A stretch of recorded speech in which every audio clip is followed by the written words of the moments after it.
and Americans. Greetings and Dashidele to you all. My name is Tsewang and I'm speaking on behalf of the Chicago Tibetan youth. Today marks one important chapter in the long history of our struggle. We are all gathered here to protest and to tell the world what has happened in Tibet and what is happening now. At the same time, we are here in solemn recognition of the recent sacrifice made by our compatriot Logha Rangzin. I am talking about a sacrifice that defies ordinary language and its message.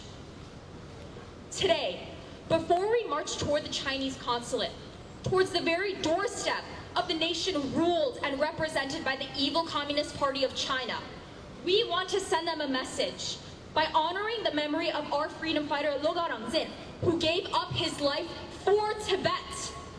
We want to send a message how Logha Rangzin's sacrifice has transformed his own body into a beacon of truth and struggle for the liberation of Tibet. Logha Rangzin was a great Tibetan freedom fighter. He knew what to do and how to do it. He did not choose the easy path of least resistance. He chose the path of ultimate sacrifice and witness. Logha Rangzin's recent self-immolation before the UN headquarters in New York has become worldwide news. It has rekindled the fire for the struggle for liberation. China cannot turn their head away from the truth. Logha Rangzin's message is loud and clear that Tibet belongs to Tibetans and China must get out of Tibet.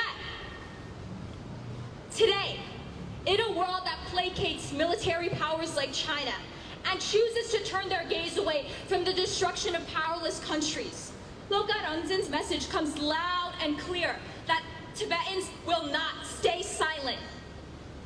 We will force the world to look at Tibet.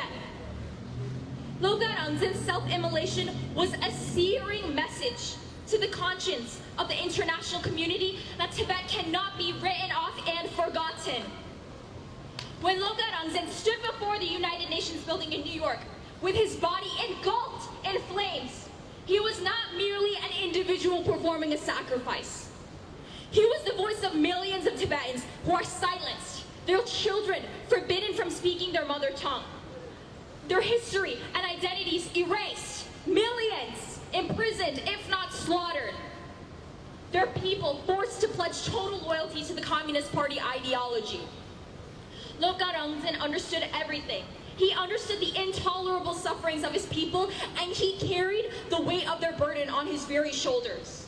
His sacrifice serves as a haunting indictment of the Chinese rulers and their evil policies of cultural genocide in countries like Tibet, Uyghur, and South Mongolia. Logha Rangzinla, we assure you that we will carry your memory as a charge, as a reminder that as long as Tibet is not